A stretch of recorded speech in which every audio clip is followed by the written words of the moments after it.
The title of the TED Talk I chose was How a Penny Made Me Feel Like a Millionaire. The speaker of this TED Talk is Tania Luna. Luna talks about when she was a child and the living conditions in her home country, the Ukraine.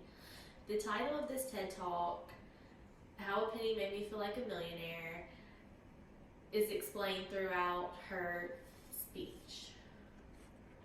In one of her stories, she talks about moving into a homeless shelter in New York City. While there, she and her grandma found a penny on the floor.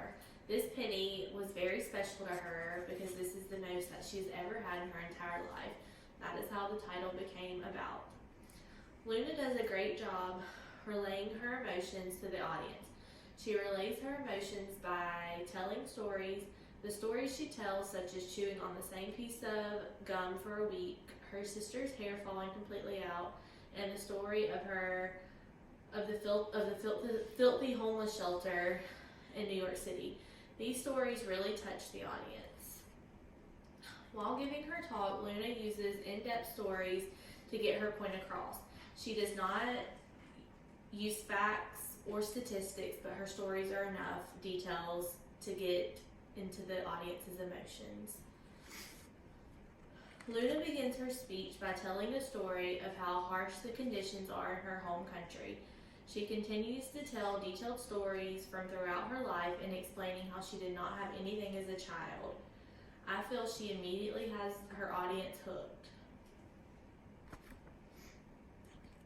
Luna did not use any transitions in her speech until the very end when she used the word lastly. The hook at the beginning was a great story and very easy to follow. This is when she really hooked her audience's emotions. When delivering this speech, Luna kept great control of her hands and stood straight, keeping good eye contact with her audience. She remained confident and put herself on the audience's level.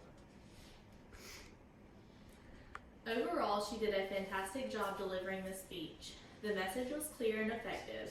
I feel this message made me open my eyes and be very thankful for what I do have today. Everyone should listen to this speech at least once in their life.